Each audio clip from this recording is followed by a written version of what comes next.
everyone. Welcome. Thank you for joining us live here today. I'm about to speak with the Executive Director of Push for Empowered Pregnancy, which of course I'm a part of. Also a really good friend. Her name's Samantha Banerjee. And she's going to share with us the first of this series of stories that I'm going to do for everyone here and anyone watching later in the replay, called Still My Child. And it's so important for me to do this because, as you know, my account is called Still My Son. I actually changed that name this year.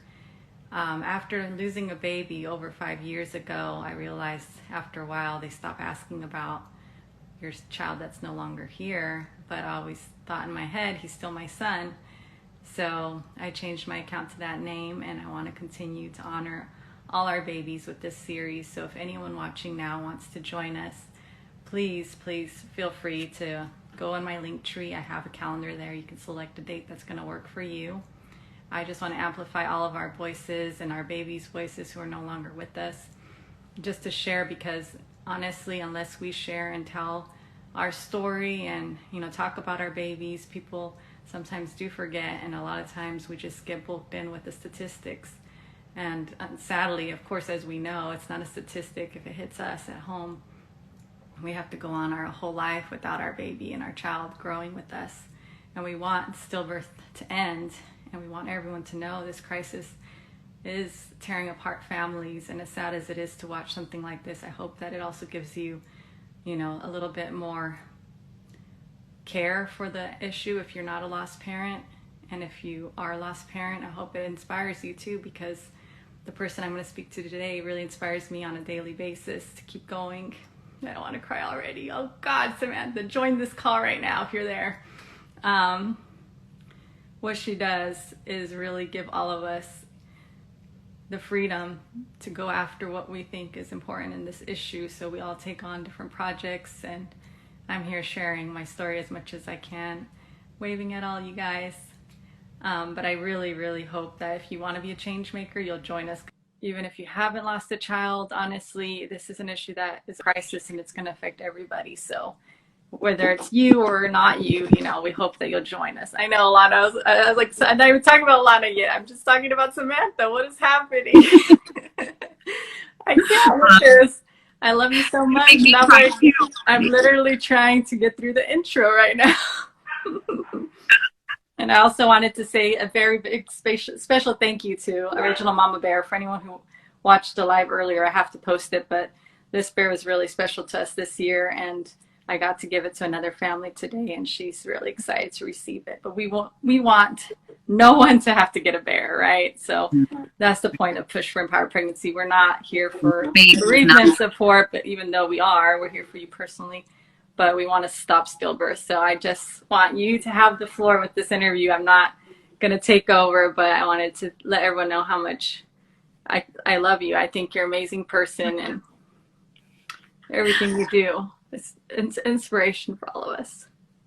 Oh, I feel exactly the same. I mean, I feel so lucky every day to be working with the team that we have. I mean, just what an incredible group of people, right? I mean, everyone is just doing so many amazing things and really making a difference out there. So, so thank you, Anna, for asking me to. And really, the main thing is, I mean, we all felt so powerless in our loss, and having that taken away, like our children that we thought were safe in our womb, they've just been taken away in the final trimester with, we had no knowledge of stillbirth at the time, many of us. So, or even thought it would happen to us, because we have a perfect normal pregnancy that we kept being told everything looks great at your appointments, So with at least being able to be part of an organization like this, I'm like, at least I can fight back and help, just stop it, because it literally can devastate you the rest of your life if you feel like you've lost that control. So please feel free to share. I want you to start wherever you want, but we'd love to know a little bit about your family, and of course, Alana, whenever that feels good to start talking about her. All right. So as Anna said, I'm Sam. I'm Samantha Banerjee. I'm the Executive Director of Push for Empowered Pregnancy. And I'm a lost mom. So I live in New York, not New York City, in the suburbs. And in 2013, I was lucky enough to very quickly get pregnant with our first child. and we had a just blissful pregnancy. It was just everything you hope, and it was really the culmination of like all of our dreams coming true. Like we had gotten married in last year, we bought our forever home.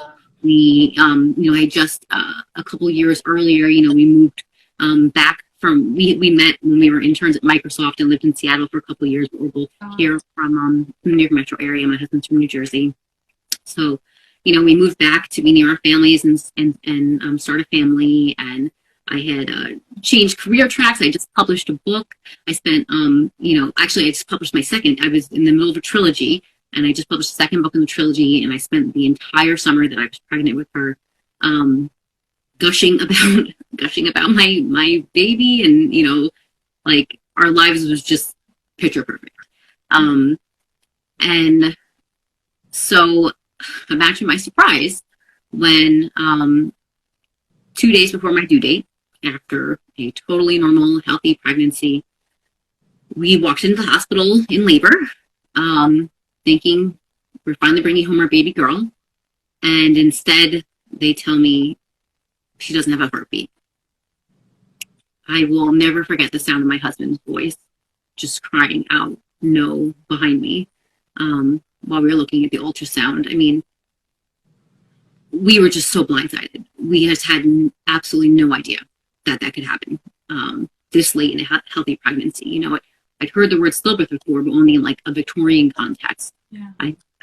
If you would have asked me then if stillbirth still happened, I would have said, oh, maybe like in third world countries, or to moms who are lacking medical care, or I never knew that it could happen to us. And it was just like the world just turned upside down. Like it was like everything that I ever knew to be true all of a sudden wasn't anymore. And it was like just living in this nightmare world. I mean, one of the first things that they told us was, that, like, I remember Deep asking, she has to deliver the baby? And they're like, yeah, like, how else do you think it's going to get out of her body? Yeah. And he, like, that, just the cruelty of that, I think that was what really, really drove home just like how truly horrific this experience was going to be, and was. I remember we called my parents, because of course the whole family knew. Alana was the first, our first child and the first grandchild on both sides of our family. And we have a very big, very involved family. We had like 300 people at our wedding. And that was cutting the list short. Yeah. And they were all so excited for us, my brothers had spent the whole summer with their hand on my belly, wanting to feel a baby kick. And, all of my cousins, like, it was just so terrible. And they all knew that we were in labor, because I'd been laboring at home for about 24 hours actually. And I really had no idea that anything was wrong. I think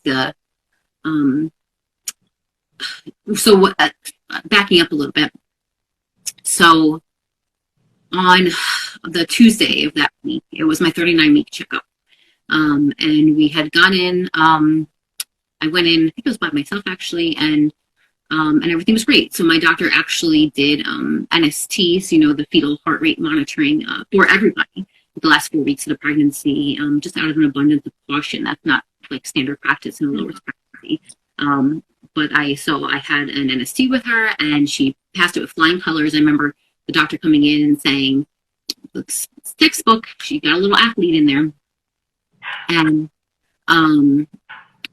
then when I went in, a lot of us have that too, which is why it's so shocking. I mean, not that you could ever expect it or be okay with it, but so many losses happen similarly where everything was perfect all the way through, and then all of a sudden, like, well, I don't want to get into it, but what got missed if you were telling me everything was perfect?